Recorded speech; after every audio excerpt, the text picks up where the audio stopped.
Piet Botha, thank you very much. Always good to chat to you for our perfectly placed platform. A man that I think is hungry to get back to Hollywoodbets Durbanville. You got quite a few runners on Wednesday. Let's start with race 3, where you got Still Sparkling. I know it looks to be quite an open race. The horse maybe to beat, Catch a Penny, I think has been priced up as the favourite. You got Still Sparkling. Keenan Steyn gets the ride, drawn 3. What are you expecting? Really just hoping to see some improvement. She's a filly that doesn't really show you much at home. She's had a few issues, she knocks herself quite a lot, and we've done a few changes at home here, and we want to just see that it's working, what we're doing is working, and so really just hoping to see some improvement with her. Great, then we go to race number 5. This will be the first jackpot offer at 14.35. It's over 1,800 meters, Piet. You've got 2 runners here. Let's talk about Amstel winning number 2. Keenan Steyn gets the ride, 54 on the back. I'm sure you're just hoping for some improvements. Again, there's 1 or 2 others to beat. Yeah, this filly's a bit of a disappointment for us. She's a very nice looking filly, maybe a little bit on the lean side, but a very nice looking filly. Beautiful mover. She just hasn't really done anything yet, but I think she's just been taking a lot of time to mature. We expected her to, in her last run, to actually show us some improvement and make sure that it's worthwhile continuing with her. And unfortunately, Keenan lost his irons out the gate, so that run is obviously just best ignored. We're giving her another chance, and on her work, we should see the improvement, but just very hopeful. You backed up with number 10, Style Icon. She's drawn deep. Morne Vinnar gets the ride. If we go back 3 starts, her run over 1,800 meters at Hollywoodbets Durbanville was a good run. Yeah. This filly, when she came to us, she just needed a little bit of time to settle in and that, and she started to come right. And when I thought she was ready to win, she unfortunately hurt herself, and she had a long break. She's needed those last 2 runs coming back. I don't think that she's quite at her best yet. I think she's still got more improvement to come, and also a filly that's probably looking for just a little bit further, but she's working very well and looking very good at the moment, and I think that she'll run a good race. I'm expecting her to be in the money, so a nice quartet also, I think. Okay, so punters need to include that one at a decent price. Let's go to race number 6 off at 3:15, Piet. Start of jackpot 2. Draws have worked in your favour. Yeah, you got number 1, Sansa Star. Keenan Steyn gets the ride, 54 on the back. She won a super race over 2,000 metres at Hollywoodbets Durbanville. I know she's had 1 or 2 problems that you've always nursed throughout her career. Back from that small rest, has she done enough work? She's done a lot of work, so she's fit at home. She's obviously not racing fit, and we haven't given her a gallop.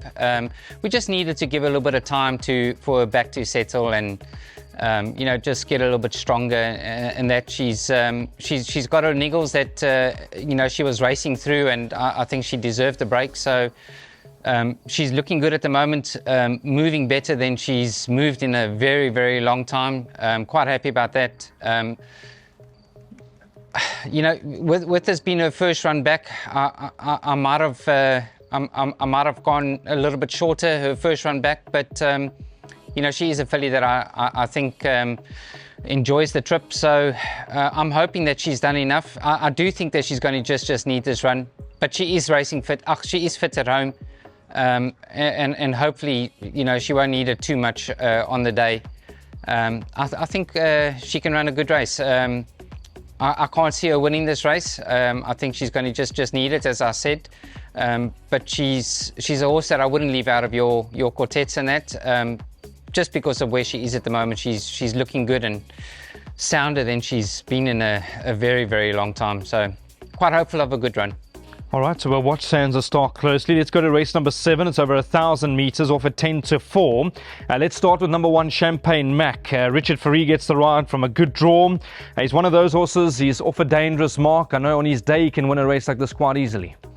Yeah, his first run for us, he didn't run a bad race, but he just seemed like he was a bit tired, and I went back and looked at his form, and he had quite a lot of racing, so we gave him a bit of a break. And his last run he did need, so he got a little bit tired later on, but I think he's in a good space right now, and I think he's very well drawn, if I'm not mistaken. I think he's drawn 1. We put the blinkers on. Richard was saying that he thinks that he needed the blinkers, so he's got the blinkers, drawn 1. Shows enough speed to handle the 1,000 meters. So I think he's got to be a good runner on Wednesday.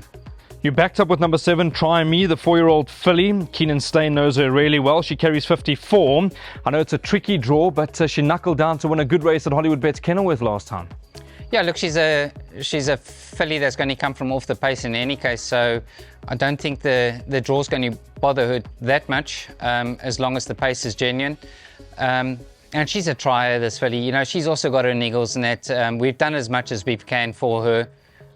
She's quite happy and doesn't seem to have much bothering her at the moment, so she's going to run another good, honest race. She's just that type of horse. You know, she always gives off her best, and you know, I wouldn't say that she's without a chance in this race. It's obviously not a race where I can go in with a lot of confidence with her, but just her being her, you know, it'll take a brave man to leave her out of any of her bets. 100% right. She's a trier. There's no doubt about that. Let's go to race number 8, off at 16:23. This is a very competitive race, Piet. You've got Piroshka. He's really dropped to a nice competitive rating. You were telling me off air there's been 1 or 2 issues as well with him that you need to keep a close eye on, but boy, oh boy, one has to think that decent value when it comes to this race.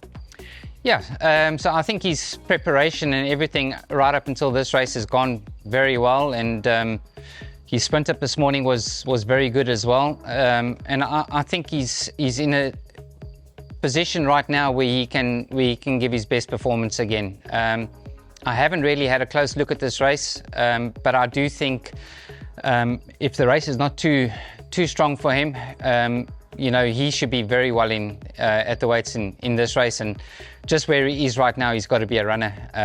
So I'm quite hopeful of a very big run from him. Yeah, we'll watch him closely. He's one of those horses, Piet. One of these days he'll pop up at a big price. As you rightly say, he's dropped in ratings, and that'll help him in a big way. The last of your runners comes up in race number 9. It's over 1,600 meters. It goes off at 16:58. You've got number 4, Daz Goot. I know you've been wanting to get him back to Hollywoodbets Durbanville. He loves the course, doesn't he?